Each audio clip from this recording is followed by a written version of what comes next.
Welcome student to digital classroom of standard 5th subject environmental studies. This video is in continuation with lesson number 16 water. So let's overlook what we have seen in the last video. We have seen pollution of water, disposal of wastewater, purification of water. Now let's see new terminology, famine. What is famine now? Water evaporates continuously. That is why places where it does not rain for a long time experience a drought. At such places, the water level falls. Rivers, wells, lakes, bunds, and dams. Some of these may even go dry. The land also dries up due to evaporation. Humans and animals suffer from scarcity of water. There is no water for agriculture. This condition is called a famine. A famine is a natural disaster. Grains and fodder become scarce during famine. You may have read about a famine in our states, our country, or in other part of the world. People living there have to face a lot of hardship. Animals and plants in those parts also suffer. So, what is the solution for that? The government temporarily moves people and animals from famine-stricken areas to safe places where they can be provided with water, food grain, and fodder. Fodder camps are set up to take care of domestic animals. So, because of all conditions, we must save the water. So, our next point is water management.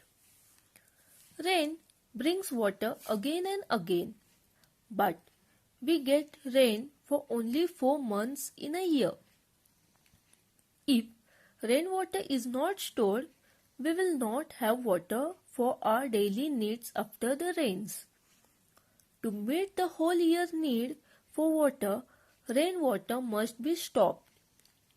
When it is stopped, it percolates into the soil.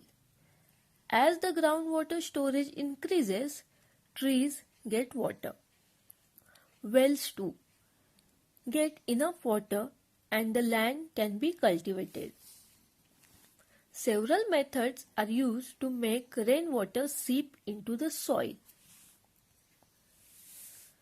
Large dams can be built, but that may not be possible in all places.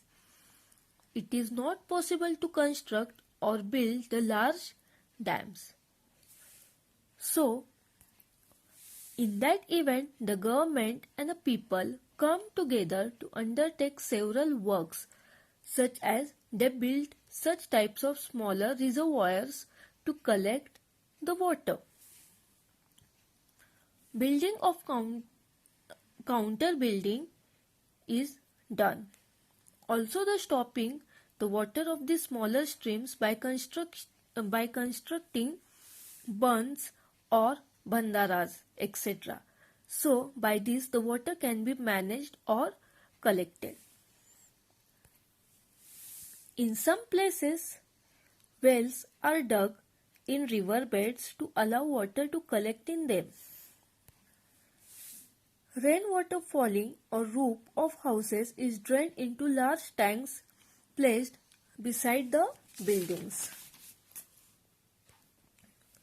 By using all such methods, it helps us to store as much as water possible. It is very important to use water carefully. To stop rainwater from flowing away, to make it seep into the ground, or to collect it into tanks. Taking steps to ensure that rainwater will be available even in the period after the rainy season is called water management. So student, let's revise quickly what we have seen. When substances that are harmful for living things get mixed with water, it becomes polluted. Before wastewater is let into water bodies, it is processed in many ways to prevent their pollution. Before the water is supplied to the public, the dissolved and undissolved substances in it are spread at water works and the germs in it are destroyed. If it does not rain for a long time, it leads to drought and famine.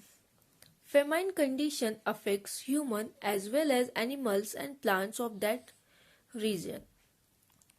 Water management means stopping or storing water or letting it percolate into the ground to make it available even after the rainy season.